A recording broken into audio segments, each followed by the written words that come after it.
Gujarat police તરફથી અલગ અલગ રાજ્યોમાંથી ફેક લાયસન્સના આધારે જો નોન પ્રોહિબિટેડ બોર વેપન્સ છે એના ખરીદી કરીને યુઝ કરવાના જો એક બાતમીના આધારે જો એટીએસ તરફથી કાર્યવાહી કરવામાં આવી અને આ જ અનુસંધાને જો સુરત સિટી ક્રાઇમ બ્રાન્ચ તરફથી બી એના ઉપર વર્કઆઉટ કરવામાં આવેલા, જેમાં 20 જેટલા વેપન્સ જો જેમાં .32 બોરના પિસ્ટલ છે, રિવોલ્વર છે, ડબલ બેરલ ગન્સ છે જો અને આ પ્રકારના વેપન્સના રિકવરી અહીંયા કરવામાં આવી. ટોટલ કુલ 20 વેપન્સ પકડવામાં આવેલા, જેમાં 93 જેટલા જો કાર્ટિजेस બી અલગ અલગ જો પિસ્ટલ અને રિવોલ્વર એના અને ડબલ બેરલના કાર્ટિजेस બી છે અને ટોટલ અત્યાર સુધી 4 આરોપીઓને પકડવામાં આવેલા છે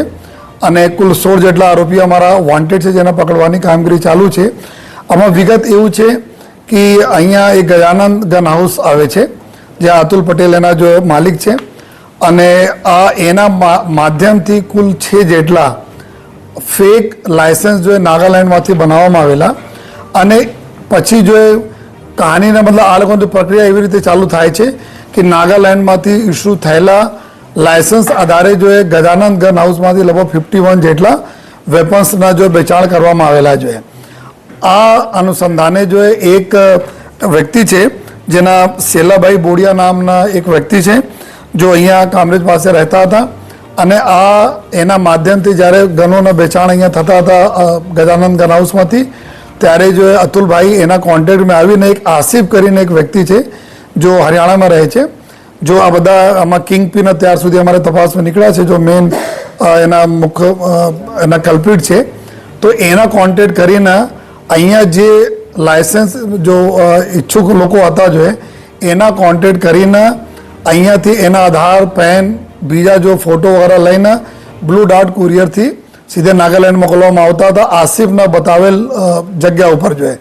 અને જો આંગળીયા મારફતે જો પૈસા લગભગ 10 લાખ રૂપિયાના આસપાસ પર વેપનના જો અત્યાર સુધી તપાસમાં એવું આવેલા છે.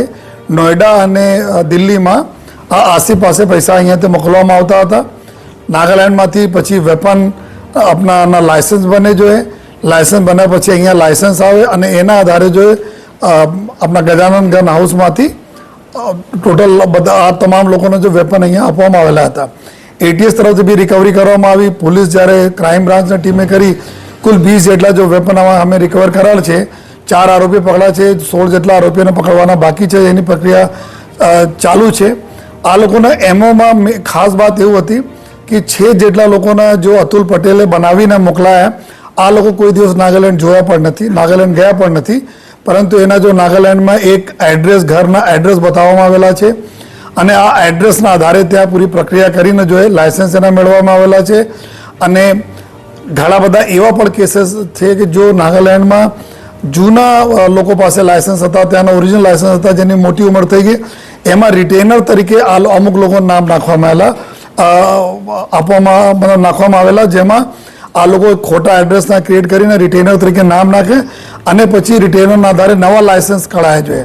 આ નવા લાયસન્સ માટે અમારી જો ટીમો ત્યાં નાગાલેન્ડમાં છે જો અત્યારે ત્યાંના ડિસ્ટ્રિક્ટ એડમિનિસ્ટ્રેશન સાથે જો સંકલનમાં છે કે ત્યાંથી કેટલા ખરેખર ઇસ્યુ થયેલા છે,